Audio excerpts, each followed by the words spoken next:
For everybody joining us virtually, good morning. I always like to switch up content, but I still always like to start with the same opening because I think it's really important. So I want you to imagine we walk out in the streets of Westchester right now, bright and early, 8:05-ish a.m., and we find 10 people that are willing to give us, say, I don't know, a minute of their time. And then we ask them a question. With this minute, do you prefer to watch this, whatever this is, or read this? How many of you are willing to bet the balance of your bank account for the chance to double up, that at least half of those people say, I'd like to read? Nobody. So now I want you to think how you communicate with your customers, with your employees, with your potential employees. Is it mostly all text? If so, I'd say you have a really great opportunity because those people out in the street, they're no different than your employees and your customers. And I think it really all comes down to first impressions, right? Video is a tremendous first impression because you capture it once, you create it once, and then it lives forever and always has the same impact on people. In real life, our first impressions just aren't that great. Take my wife, for example. She needs, every morning, her 2 cups of coffee. If she gets one, it'll be a bad first impression. If she gets her second in, she's a wonderful woman and you'll wonder why she ever married me. But everybody has their thing. Everybody has their days where they're not on. I would just suggest to you that customers and employees, they're oftentimes going to encounter you digitally before they ever encounter you in person. So why not create that really great first impression? That way, when you meet them, it's all the more easy. Even if you're having a little bit of an off day, it's a little bit more forgivable. Somebody said something to me the other day that was really interesting. They said, you know, our websites before, they just used to be digital brochures. So just put everything down that we'd hand people in a brochure. We service all of your whatever needs. How many times have you seen that? We provide services and this. And now, I think, thanks to things like video, we're able to give people a really compelling experience. So I'd say to you, when you leave here today, check out your website and experience it as a user and say, am I giving people a really compelling experience? And if not, maybe you have a really good opportunity to put a little bit of video in there, balance it out with some of that text, and I think it'll completely flip the way people experience you. Now, I'm not big into icebreakers. What I want you to do, though, and folks at home, you're just going to have to talk to yourself. It's perfect. We have an even number here. Pair up, meet a friend. What I want you to do, 60 seconds, just tell the person with you what you do. Finish the eggs first, of course, Marcia, right? We got breakfast going on here, folks. Maybe you go second in your group. What you do, essentially your elevator pitch for 60 seconds. I promise there's a good reason for this. Go ahead. Okay, great. So, I'm sure you could have kept going, but there is a point to this. I promise it was not an icebreaker. How many of you were so repulsed by the sound of the person's voice you were talking to that you physically could not focus on the message? I'm not talking about your own. Were you able to just listen to them and assume that was just their voice and kind of focus on their message?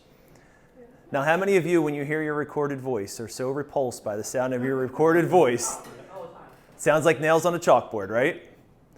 I found out there's a science behind this, and I found it out from a guy in a tank top. We hear other people's voices through air conduction, a result of sound waves traveling through the air into our ear and vibrating our eardrum. The vibration then causes 3 small bones in your ear to amplify the sound waves before entering the fluid-filled, spiral-shaped cochlea of the inner ear. The resulting movement causes these hair-like cells in your ear to transmit nerve signals to your brain, resulting in you hearing something. Since our voices are coming from inside ourselves, the sound is transmitted through a different method known as bone conduction. When we speak, our vocal cords vibrate our vocal folds, and the resulting effect is vibrations in our flesh and bones, especially the bones in our skull. Since our inner ear is also in the skull, it affects the fluid in the cochlea. The end result is that in general, our voices sound lower to ourselves because the bones are better at transmitting low frequencies. So, when we hear a recording of ourselves, we're listening to it strictly through air conduction, not through the bone conduction that we're used to hearing in our head. It's a lot of knowledge from a guy in a tank top, right? So I saw that and I always wondered myself, like, why when I hear myself do I sound like a 13-year-old boy, right? And I don't, I hope. It's just that we're so used to hearing ourselves speak from the inside that our voice just sounds completely different. There's so much more bass in our voice when we speak than what our voice actually sounds like. So you just kind of have to get comfortable with the fact that that's your voice. It bothers nobody but yourself. And if that's a reason why you're not putting yourselves on things like video and on podcasts, you're doing yourself a tremendous disservice. But people also say to me, well, I also kind of don't like my face. And I would say to you this, is that the same face that you bring into meetings and on Zoom all the time? Yep. Right. So why does it bother you putting it on video? Why can you stand in a room with a bunch of people and that's the face you bring and that's the voice you bring? No big deal, you don't give it a second thought because that's who you are, right? But I can't stand in front of camera and I look funny. That's exactly how you look, right? So you got to get over that. Like, unless this is real, remember this creepy movie with Nick Cage where you can steal somebody else's face? Unless that's a real thing, like, we kind of just have to get over all of these things. And then people say to me, but I don't want to dress up. Like, I don't dress up in real life. Like, I don't want to I can't tell you how many times people have come to me in industries where I didn't even know they owned a suit, and they show up in a suit and they're sweating bullets and, like, you could tell they're totally uncomfortable. And I would just say, be as authentic as possible on video. Like, however you normally dress. The world has gotten so much more casual. Like, this is the richest man in the world. If he can walk around in t-shirts all the time, I think it's totally suitable for you to dress however you're comfortable putting yourself on video. And then finally, like, just keep in mind that, like, it's not live. Who cares if you do it 10 times? The only one anyone's ever going to see is the one that you put out to the world, right? So take the pressure off yourself from having to be perfect. When I first started doing this, way back in the day, I'm like, I got to try to sell people on video services. And that's not at all what I'm doing, right? Like, I have so much love and respect for entrepreneurs. It's one of the reasons why I love EO so much. It's because you all have built these really amazing companies and you wake up every day and you still get after it and you try to get better and you try to learn.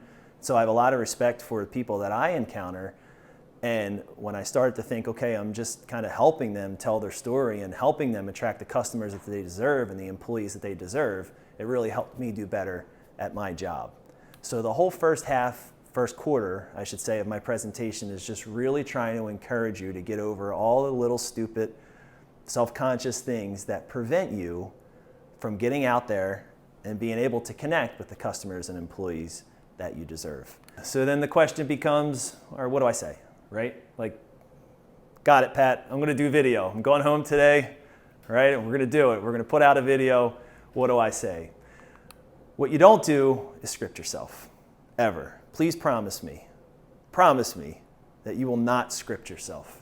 I want you to imagine going into a meeting, right? You're meeting with a client that you've been trying to land, right? Or there's an employee that you're trying to woo.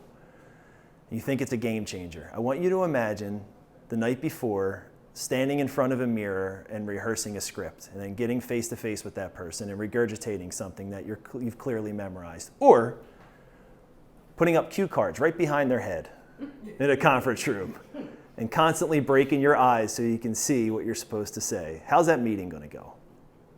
Awkward. Not well. We're going to close with that today. I have an awesome, horrible story to share with you guys of something that happened last week about this. Don't script yourself. Okay, you know what you do. You live it every single day.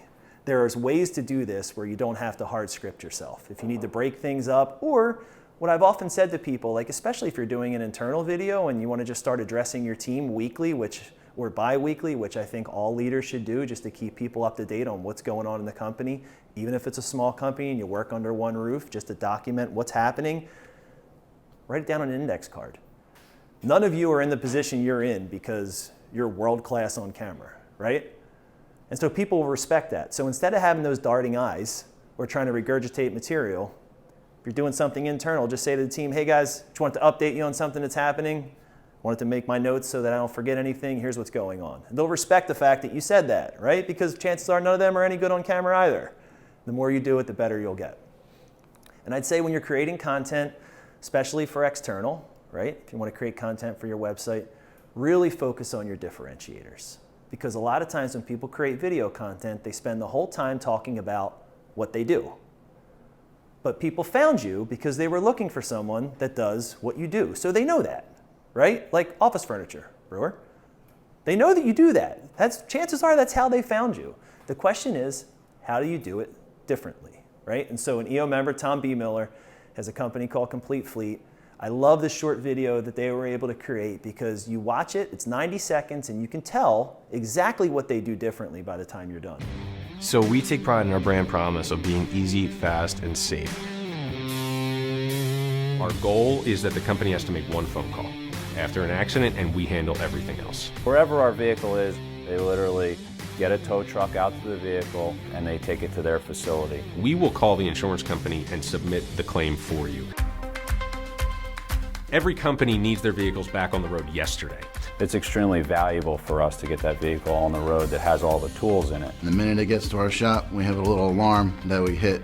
We get on that vehicle, we get it torn down. A lot of shops will stop and wait for an insurance adjuster to come out, or they'll wait for the repairs to be authorized by the insurance company. The way we look at it is the damage is the damage, and the damage has to get fixed. Most body shops will not release a vehicle until they've been paid in full. As soon as we are done with the repairs, we're taking it back to the company so that they can get it back on the road, making money for them. Safety is a huge thing, and especially for our fleet customers, because they are putting their technicians out on the road every day, and they want to make sure that their technicians come home every day. The insurance companies control the auto body industry. They want us to cut corners and cut costs. That doesn't benefit our customer at all. We're not using aftermarket parts, we're not using used parts, we're not doing the typical runaround that the insurance company wants us to do. We're not putting that car back on the road without it being totally safe. So easy, fast, and safe. Somebody said after I showed that video one time, I'm adding that to my dating profile online. I was like, oh, geez. Good line. But you get the idea, right? Like, yes, they fix cars. Great. But now you know the three things that makes them different than their customers. I'm going to talk a little bit later. I've been running this little wedding video business in the Philadelphia area for a very long time, and we have three very, very clear differentiators, and I make sure that I include that in all of our communication that I have with couples, whether it be video or whether it be text, just because that's what people want to know, not what you do, what makes you different. For how many people is this a struggle? Attracting talent right now and retaining talent is more difficult now than it's ever been. And so a lot of you know Griffin Den from Mobile Outfitters, and we had a chance to work with them recently, and they wanted to create a video because they have this incredible culture. But it's one thing to just kind of put it in text, hey, like, you know, we offer a competitive benefits package, whatever. Like, I mean, that stuff does not get people excited. You need to kind of bring to life and let people know what it's like to work in your organization. So at Mobile Outfitters, here's what we help them create. I think when you design a culture intentionally and you defend that culture every day, meaning you only let people in the door that match it, people fit. They feel like, this is it. This is where I want to work. A lot of things that we do here, a lot of companies just don't do. You want to work here? Great. You want to work at home? Great. You want to do both? Great. We really value making mistakes. I'm not getting yelled at. It's a learning mistake. You get to create your development. There is always an open avenue for you to grow. They do a financial call once a month. We're looking at our revenue and our expenses. We could have a meeting on Tuesday and someone says, hey, I think we should do this. and then by Friday it's being pitched and everybody's input is being asked for. I think what we did was just stay true to our core values. Helpfulness, integrity, thoughtfulness, and execute. I think the reason why people are so smiley around here is because they're all high. They're high on life. That's what they're high on. We're all happy. Happy people. I don't understand why there wouldn't be. I love it here. That's a good feeling. You have a whole bunch of people that are just here to be themselves and do good work. We're allowed to be ourselves. This is an eye-opener for me. You know, this is a life-changing experience working here for Mobile Outfitters. So all unscripted, right? We just got together with their people. We purposely told them, and a lot of people are like, well, what do you want me to say? Just say whatever comes to mind, right? And so we just met with, I think it was 10 of their people that day, all different positions, not just leadership, right? Some of the folks had only been there a month or two. Some had been there almost since the company began. And we just talked to them about what they do, why they love it, what makes the place different than other jobs that they had. And then from that content, you're able to create so much, right? And so the dirty little secret is that the less work it is for the company, the better the content's going to be and the more you'll be able to get out of it.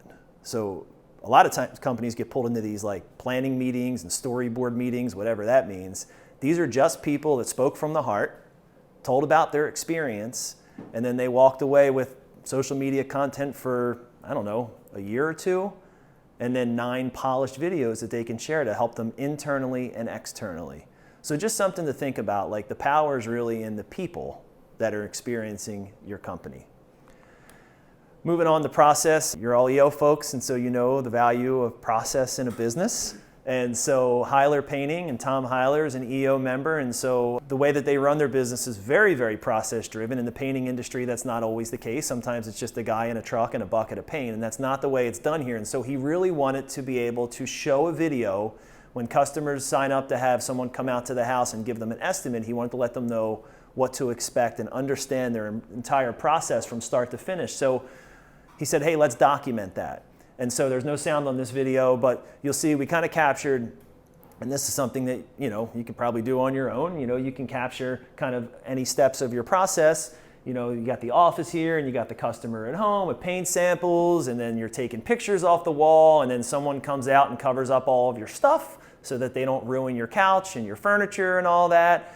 But Tom's able to now send this short video out, which is still in progress, maybe a minute long, a minute and a half total, and then people will know exactly what to expect. So number one, they'll know what to expect, but number two, they're gonna say, wow, there's a level of sophistication to this company that I probably am not gonna find if I go to my brother-in-law's friend who has a truck and a bucket of paint. So again, first impressions, really, really important. Then I encourage you to tell your underdog story, and I think it's one of the most underutilized things in business because everybody loves an underdog. Everybody wants to talk about how long they've been in business, how big they are, that they're an industry leader, and I say all that's really wonderful and you should be super proud of that. I promise you, there's never going to be as much power in that as in talking about where you came from, right? Because you had to start as an underdog. Nobody starts a business and is an industry leader from day one. Chances are you got into this business, your family thought you were crazy, at times you thought you were crazy, you almost went out of business, you made a decision that for some reason worked out, or somebody came along and gave you a piece of advice. John Ratliff, for example, who some of you know here, he's the CEO of Align 5. He got his acquisition strategy over a beer one night. And he then made 24 buy-side acquisitions, built Appletree into this amazing company with 600 employees all over the US, Puerto Rico, and then eventually sold to a public company, right? That's a great story. Very few people know that for the first 6 months of existence in his company, he started a 24/7 call center and he was the only employee. Do the math. He couldn't leave his apartment, right? And so if his employees know that, and a lot of them did, but some of them didn't, that creates tremendous trust, right? And your customers as well, they want to hitch their wagon to an underdog. Everybody does. It's the reason why 40 years later, we are still talking about this. You've got 10 seconds. The countdown going on right now. Morrow, up to Schultz. 5 seconds left in the game. Do you believe in miracles? Yes! Unbelievable.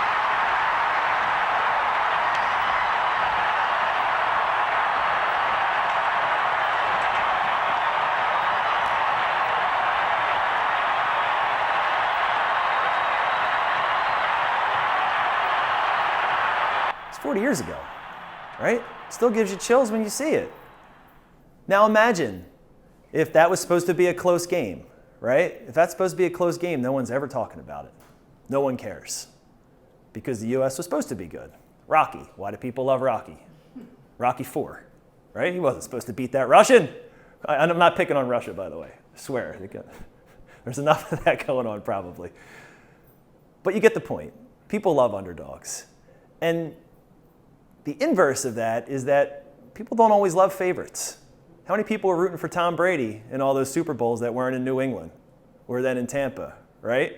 So I would just say, don't lose sight of the fact that, yes, you should be very, very proud of where you are, but make sure every employee and make sure your customers also know those early days, and where you came from, and the struggles, and the stroke of luck, and that people thought you were crazy, because there's a lot of magic in there. We got a chance to work with a company called Cristo IT recently, and I'm not gonna show you the whole video. I just want you to hear like the first 8 seconds, and we'll talk about why. How did we get started? Okay, we got started with a laptop and a prayer in '99. We got started with a laptop and a prayer in '99. He didn't talk any more about the early days. The rest of the entire video was about what they do now in their IT services. I instantly liked that guy, right? Why? Because he's an underdog. Because he probably shouldn't have made it to where he is, right? They probably still shouldn't be here. Most companies fail. You guys know that. People want to know why you're doing what you're doing beyond a paycheck. And we had a chance to work with a really, really cool entrepreneur recently named Eric Sogalski, and I admit his why story is very unique, and you might not all have one like this, but I hope it gets you thinking a little bit more about potentially telling yours. The truth is, my life wouldn't be the same without MedTech. March 28th, 1999, I was about 2,000 feet above the ground in a paraglider. It's a kite that somebody straps themselves into, runs off of the mountain, and uses the wind and the sun's currents in order to gain elevation. And it was an amazing experience, surreal, seeing the birds flying to my side and even below me. During my descent, I hit a thermal. A thermal is a hot pocket of air that's rising from the ground and often causes turbulence. I remember looking over to my side and seeing the glider crumble up like a paper bag. My glider was in a free fall, and I remember the ground rushing up at me, and my focus was just on trying to land on my feet. Fortunately, I did, but upon impact, both of my femurs shattered. I went through a 6-hour surgery. A lot of metal was put in my body, all of which lives there today.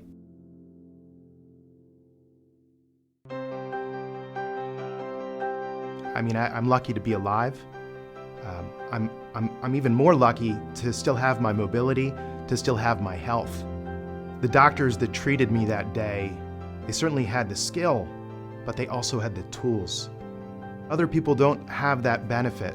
In many cases, those tools, those technologies, they don't exist. And so this is why I'm in MedTech. This is why Archimedic is in MedTech. It's because medical technology has the ability to improve and save the lives of people that may be suffering. We're fortunate to work with a number of innovators that are passionate about the same thing that we are. We help them achieve their regulatory milestones, we help them get their products into clinicals, and we help them eventually get their products into the market. At Archimedic, we're a team of engineers, designers, and researchers that have a common purpose of improving healthcare. Without the story, he's another medical device company. And can he tell it in text? Yeah. You can't look into his eyes, right? You can't hear his voice. There's a huge difference. You are all doing this for a reason other than a paycheck. I have to imagine that. And I have to imagine everyone at home, same deal, right? Connect to your story, share it with people. There's so much power in doing that. This is all what I think you should create. There's so many more, right? There's so many more things, but these are just some ideas. Questions on these so far? You got one? Got a question. Yes. Did Pat talk about how he got started? Did you go over, are you going to go over your... I did not talk about how I got started. All right. That was Tom. So I went to school to be a broadcaster. And so 4 years I did that. I got out. I got a job as a high school sports reporter on a network called CN8, if anybody remembers that in the Philadelphia area. It's no longer here, unfortunately, because that was my first and only job as a broadcaster. So about 3 months in, I got a call, and the producer said, hey, the show's canceled. Good luck. And so I had to ask myself as a 22-year-old two really important questions. Number one, am I willing to move around to small towns and eat ramen noodles with the hope of getting to a major network, which I would consider to be a success? Because if I wasn't going to make it to the top, I didn't want to do it. And number two, did I think that I had the natural talent? Because those people on camera, they have an ease, right? They're just naturally good. So all they have to do is focus on their content. They don't have to focus on their delivery or anything like that. And my answer as a 22-year-old was no and no. And plus my little bit of experience, I always thought it was like such creative work. And what I found out was that I was told by a producer, hey, this has to be 90 seconds on this person. You have to include this, this, and this. So at the end of the day, it was far less creative than I thought it was going to be. But when I would go out and do my shoots, I would always ask my cameraman if I can play with his camera if we had a little bit of time, and I would just like to shoot things. And I realized that I had more fun doing that and being able to create. And so I said, well, maybe I'll just jump on the other side of the camera. And 20 years later, here we are. I think that I didn't learn business video storytelling from anybody. I think that when I broke in, it was all what you consider to be very stereotypical corporate videos. And all I knew was that it didn't work when I watched it. Like when I would watch corporate videos that were out there, I would say, well, this, if I was a consumer, which I was, doesn't work for me. You know, and I think it was just having enough respect for the entrepreneurs that I met with to know that they deserved better than to be sat in front of a teleprompter and talk about the business they spent their life trying to build in a way that wasn't going to actually produce anything. And so we just kind of threw out scripts and kind of try to create an atmosphere where people can be comfortable enough to tell their story. And that's kind of still what I try to do every day. It's my only job. It's not to create stories. The stories already exist. It's just to make people comfortable enough to be able to tell their story in an authentic way. It's a great question, though. Thanks for asking. I've actually never told that story publicly. So the great news is, though, that while yes, could you benefit from a pro in certain situations to create some evergreen content? No question about it. But you don't need me for the majority of video content you're going to create, and here's why. Mike kind of mentioned this earlier. This was $7,000 less than 10 years ago. I couldn't sell this for $500 right now. Your cell phone is so much better than this camera. So much better. This is basically now a live presentation prop. The most expensive one on the planet. Yeah, so that's all this is. It's just a prop. That's useless. Can't tell you how many times I speak to people and they're like, well, all I have is a cell phone. Like, I can't create video content. That's all I have. I just have this cell phone. Your cell phone's fantastic. And if you just know a little bit about how to optimize it, it's even better. So remember one thing. People will always forgive less than perfect video quality. It has to be in focus because that drives people nuts. But they will never forgive bad sound. Bad sound is a killer. So how do you get good sound? Well, you have ears. Use your ears. When you're thinking about where to record, walk into a room and get really quiet. Is there a loud HVAC? Do you hear voices? Is there an echo? Honestly, this isn't the greatest room for sound, and why? Hard surfaces, right? Hard floors. Where's the soft surfaces? A little bit on the chairs, but we got brick walls, we got plaster ceilings, we got these hardwood floors. Look for soft surfaces, find a room. If there's some carpet, that helps. If there's some furniture, that helps. See if there's some echo. Find a really quiet place, because if you hear it with your ears, the phone's going to pick it up, okay? And then light. So we talk about light a lot, and people say, well, it's bright enough. This room's bright enough, right? The problem is, if you are under, or in most places, if you are under overhead lights, the way our heads are shaped, you're going to get shadows under your eyes because your forehead sticks out further in your eyes. And your chin sticks out, so you get these shadows under your neck. So lighting really is not for luminance first and foremost. Lighting is to take away harsh shadows. So what can you do about it? Well, you don't need all the professional gear that we have in our studio next door. You can go on Amazon, get yourself one of those ring light tripod combos, right? You can get one for, I don't know, 50 bucks. How much are it? 50 bucks? Something like that. And then every modern phone now, they're making microphones for. So just get yourself a microphone that interfaces with your phone. It will up your production value so much, and you will have a setup that is better than what I could have bought for $10,000 8 years ago, which breaks my heart, but it's true. So equipment used to be the barrier to entry. It isn't anymore. You can be creating content right away just with what you have. I mentioned earlier we have this business, Tag Visual. David and I spend a lot of time working in it. David, who's in the back, and we create wedding videos. Now, if you looked at it, it's not a very big business. If you looked at the revenue, some of you would say, Pat, that's not really a business at all. But what I will tell you is that number one, we love that little business. And number two, it's become an incredibly easy business to run. And why? Because our story's out there. Because people know exactly who we are before they ever encounter us. And one thing that I would suggest maybe you can give a try, and this is something you can absolutely do on your own, is a video FAQ page. I can't tell you how many times I speak to brides and they say, I was just on your website. I love your video FAQ page. I just watched all your videos. I want to book. I'm like, well, do you want to talk on the phone? No, like this is through email. No, I loved your website. I know exactly what you guys do and who you are. And so all it is, we have like these 8 common questions that pop up all the time. Now, could we do a text version of this and just answer the questions in text? Of course we could. Yeah, but why? It's just another touch point. So we took these, put a link up on our website, and when they click on one of them, then my mug pops up. Hey, Pat Taggart here from Tag Visual. Let's talk about drones. So drones are so popular right now, and everybody loves drones and wants a drone flying over their wedding. Here's our take on drones. We also think drones are awesome. We have drones. We bring drones to weddings, but we don't always fly drones. And here's why. Sometimes our weddings are in the city. We don't fly drones in the city. Why? Because it's super dangerous flying drones in the middle of the city around tall buildings where your signal can cut in and out and you might crash into a building. It's also kind of illegal, so we don't do it there.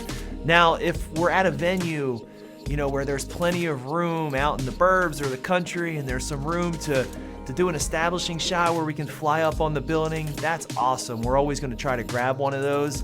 Here's the thing. If weather permits, right? So if it's super windy, can't fly drones. People don't think about that. They just think, oh, okay, if it's snowing or raining, we get it, you can't bring it up, but it's a beautiful sunny day on our wedding day. Yeah, but if it's windy, the thing can blow away. It happened to us last year. We kind of pressed the limits there. We had a bride and groom. We were like, oh, it's beautiful, beautiful fall leaves. Let's fly this thing. We flew it. The drone blew away and landed in a goat farm. A goat farm. You get the picture. Probably didn't need to be that long, right? You can go back and make those probably 30 to 60 seconds. But guys, it's a touch point and it's so easy and it's free.